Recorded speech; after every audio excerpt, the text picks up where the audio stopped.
going to share something that will upset many people, and I'm unconcerned because I believe there's genuinely harmful relationship advice circulating that's actually damaging men's opportunities to earn authentic respect and meaningful connection from women. Let me tell you about my experience. At 40 years old, I can probably use one hand to count the authentic apologies I've gotten from women throughout my life. This doesn't suggest I've exclusively been with perfect partners. It indicates that women appear to struggle tremendously with apologizing for poor behavior, even in situations where their fault is obvious. The typical relationship expert will claim this is simply women's nature, or they'll offer some meaningless explanation about love languages and how women express remorse differently.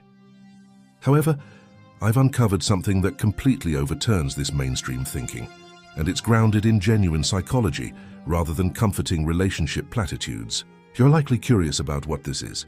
I'm going to address 3 significant misconceptions men hold about women's reluctance to apologize, and I won't leave you without answers. I'll demonstrate precisely what's actually occurring in women's psychological processes during conflicts, explain why their approaches actually have solid evolutionary logic, and crucially, show how grasping this can fundamentally revolutionize your relationships.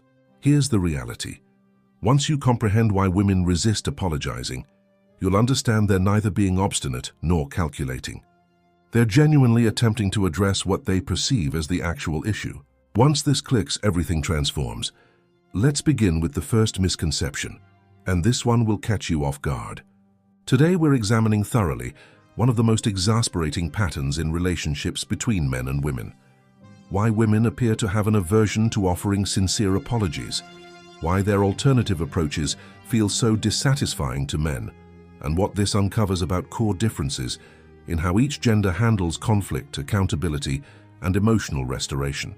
When we finish this analysis, you'll grasp why women substitute sex, food, distraction, and time for apologies, why these approaches actually have psychological validity from an evolutionary standpoint, and crucially, how comprehending these distinctions can reshape your relationships and your expectations.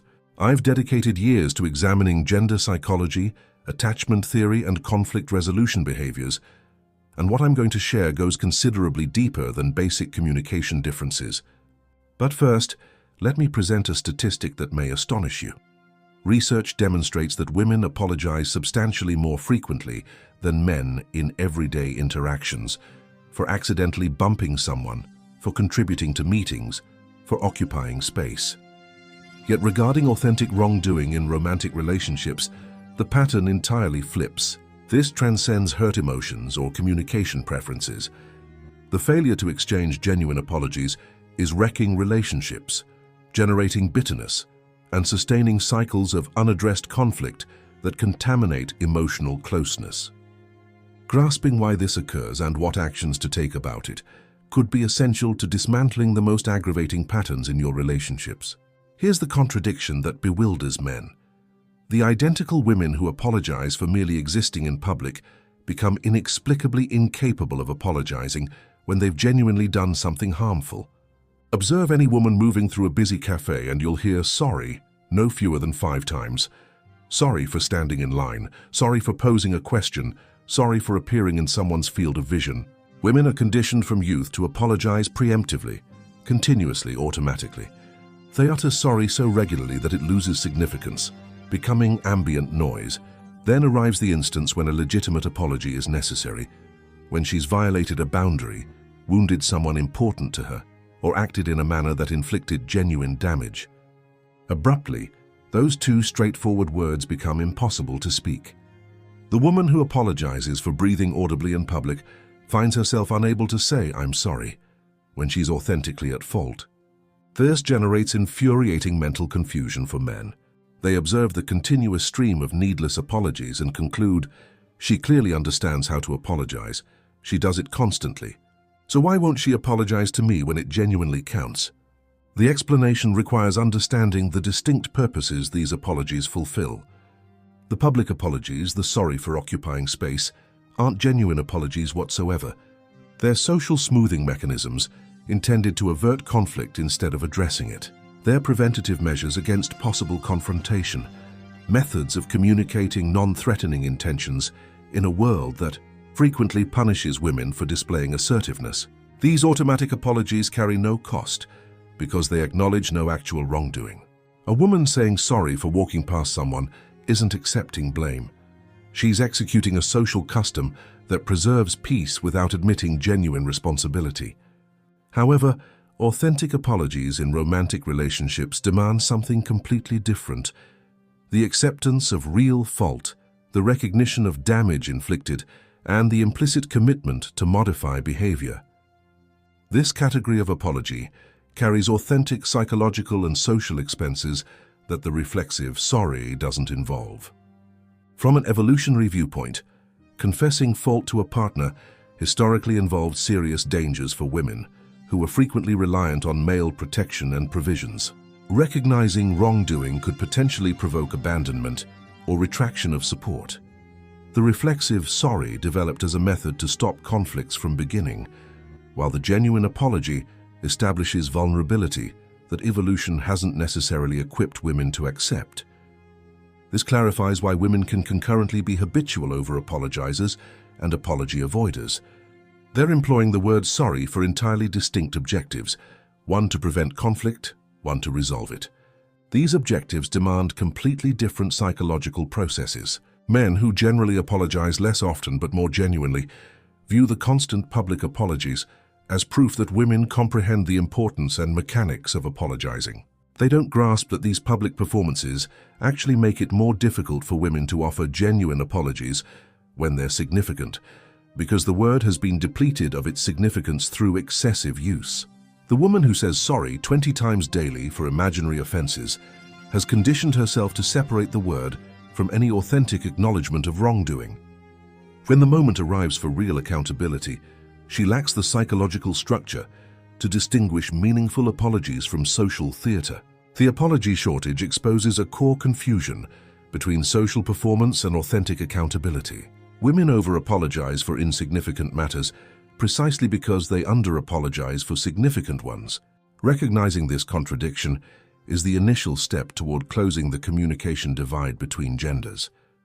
When conflict emerges in relationships, men and women aren't merely disagreeing about solutions, they're disagreeing about what the real problem actually is. From a man's viewpoint, relationship problems follow logical progression. Behavior produces consequences. She acted wrongly, which made him feel hurt. And the resolution is acknowledgement of the wrong plus a promise to alter the behavior. It's a clear cause and effect structure that reflects how men handle problems in most life domains. But women frequently operate from an entirely different problem identification structure.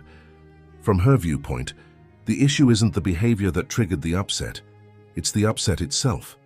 The man's anger or wounded feelings become the problem requiring solution, not a result of some earlier action. This might appear illogical to men, but it actually holds some legitimacy when considered from a systems angle. In legal language, a contract breach by itself isn't actionable unless damages can be demonstrated. No injury, no violation. From this perspective, the behavior is problematic only because it generated emotional injury. Therefore, if you can remove the emotional injury, you've resolved the problem. This core difference in problem perception produces entirely different solution approaches. Men pursue acknowledgement and behavioral modification because they view the behavior as the fundamental cause. Women pursue emotional restoration because they view the emotional condition as the genuine problem. This explains why women instinctively employ strategies that men find perplexing: preparing his preferred meal, sharing humorous messages, providing physical affection, or simply allowing time to mend the emotional injury. From her viewpoint, these aren't evasion techniques, they're direct solutions to the actual problem, which is his emotional condition. The approach even extends to sexual initiatives. Many women intuitively recognize that physical intimacy can reset emotional patterns, lower stress hormones, and generate neurochemical bonding that makes conflicts appear less substantial. From a strictly practical position, this can be remarkably successful. Many men genuinely feel improved after physical connection, even when the fundamental issue stays unaddressed. But here's where the approach fails. Men interpret these emotional restoration attempts as manipulation or evasion because they don't address what men perceive as the central issue: the requirement for acknowledgement and accountability. What seems like problem-solving to her seems like deflection to him. This generates a destructive pattern. She attempts to solve what she perceives as the problem, his emotional condition, using strategies that make sense from her perspective. He grows more frustrated because she's not addressing what he perceives as the problem, her behavior and absence of accountability. Her strategies fail to satisfy him, so she intensifies her efforts using the identical approach, which frustrates him further. Neither individual is incorrect about their problem identification. They're functioning from different but internally logical structures. Comprehending this distinction is essential because it clarifies why well-meaning efforts to address conflicts frequently worsen them. The woman preparing his preferred meal isn't being manipulative. She's authentically attempting to solve what she identifies as the problem. The man requesting an apology isn't being domineering. He's pursuing a solution that addresses what he identifies as the fundamental cause. The problem-perception divide reveals why conflicts intensify, even when both individuals have positive intentions. Men desire accountability for behavior. Women desire restoration of emotional injury. Both strategies can be legitimate, but they're addressing entirely different problems. Before continuing, if you're finding this analysis worthwhile, please take a moment to press the like button and subscribe to the channel. It requires minimal effort, costs nothing, and effectively helps distribute this message to others who could benefit from understanding these psychological dynamics. Women's hesitation to apologize isn't a personality defect. It's a developed survival approach that fulfilled an essential purpose throughout human evolutionary history. To grasp why women default to emotional restoration over direct accountability, we must examine the evolutionary environment in which these strategies emerged. Throughout the overwhelming majority of human existence, women's survival and their children's relied significantly on preserving male support and protection. In ancestral contexts, direct confrontation or fault admission to a male partner involved genuine dangers. A woman who recognized serious wrongdoing risked provoking male anger, possible violence or abandonment, any of which could be devastating for her survival and her offspring's. The consequences were literally existential. Under these circumstances, evolution preferred women who could neutralize male anger and re-establish peace without directly challenging male dominance or confessing fault that might be weaponized against them subsequently. The strategies we observe today, nurturing actions, physical affection, indirect emotional restoration, aren't modern creations. They're proven methods that preserved our female ancestors' lives. Consider the biological processes involved. When a woman provides physical affection or nurturing actions, she activates the production of oxytocin and other bonding hormones in her partner. These neurochemicals naturally diminish aggression, strengthen attachment, and generate well-being sensations that make conflicts appear less significant. From a purely biological position, this represents remarkably advanced conflict resolution.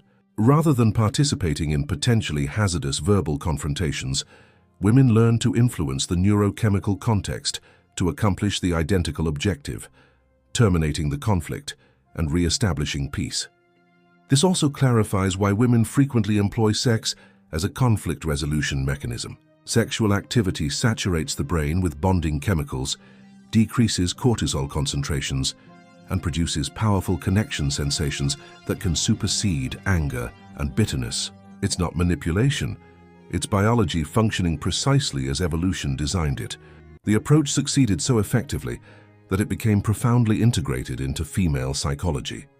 Even in contemporary contexts where physical dangers are minimal, women still instinctively employ these evolutionary solutions because they're embedded in the female nervous system. But here's the difficulty. Modern men frequently interpret these biologically driven strategies as deceptive or manipulative because they don't address what contemporary masculine psychology prioritizes most: direct communication, accountability, and behavioral modification. Men possess their own evolutionary programming that prioritizes direct confrontation, distinct hierarchies, and explicit fault acknowledgement. In male-dominated social frameworks throughout history, confessing wrongdoing and accepting repercussions was how conflicts were addressed and social structure was preserved.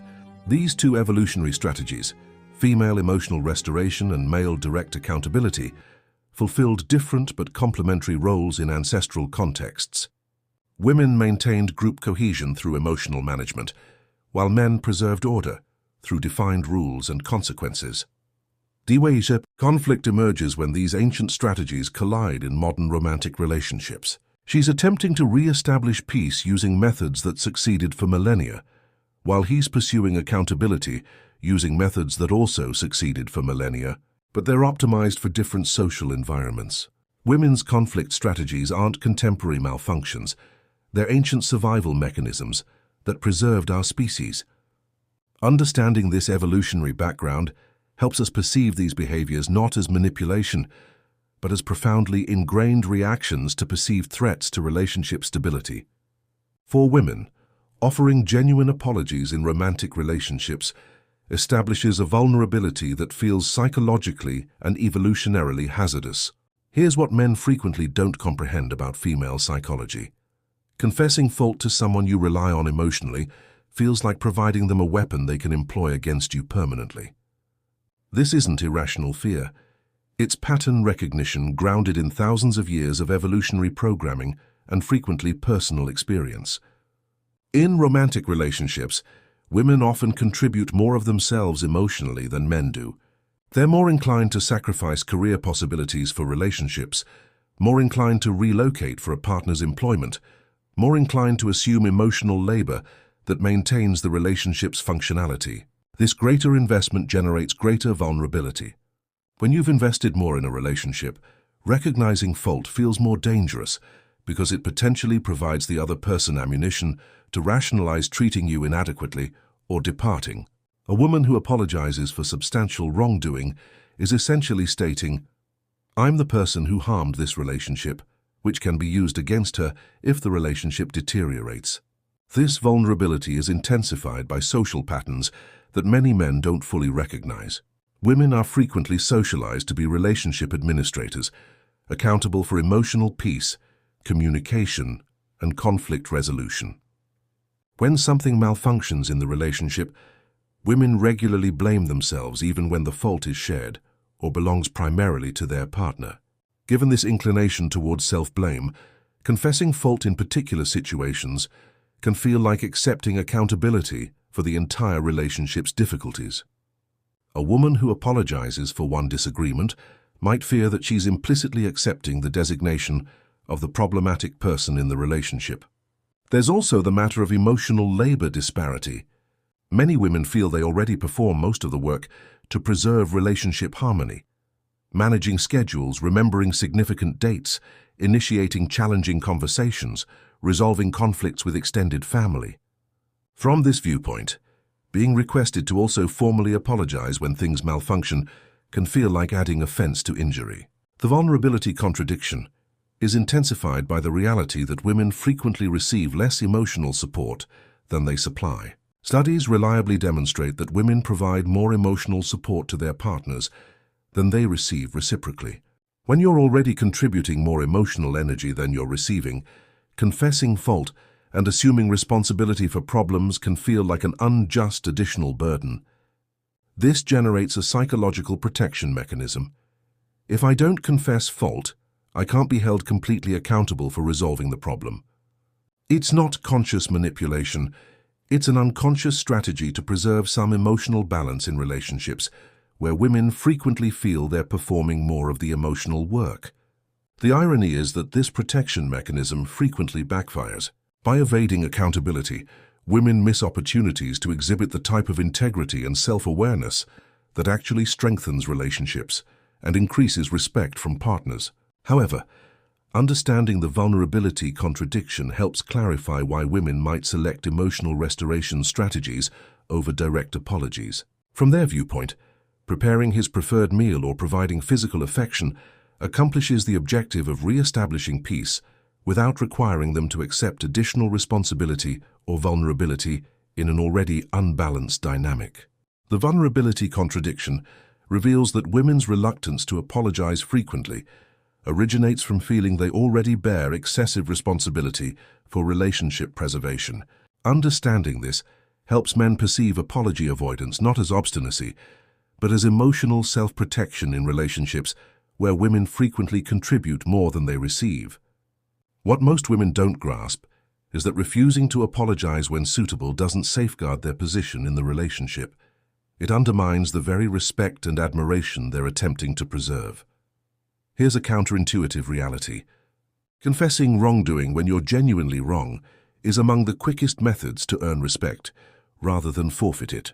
This functions on multiple psychological dimensions that many women don't fully comprehend. First, there's the fundamental principle of integrity. When someone owns their errors honestly and directly, it demonstrates several highly appealing qualities: self-awareness, courage, and authentic concern for the other person's emotions. These are precisely the characteristics that build enduring respect and admiration in relationships. Second, apologizing appropriately actually demonstrates strength instead of weakness. It requires substantial personal strength to overcome pride, recognize fault, and make yourself vulnerable to someone you've wounded. Most people acknowledge this courage, even if they don't consciously consider it. Third, genuine apologies restore trust in a manner that alternative strategies simply cannot. When someone confesses wrongdoing and commits to behavioral modification, it addresses the core question underlying all relationship conflict: can I trust this person to treat me well? Emotional restoration strategies might make someone feel improved temporarily, but they don't answer this essential trust question. The respect dynamic operates differently than many women assume.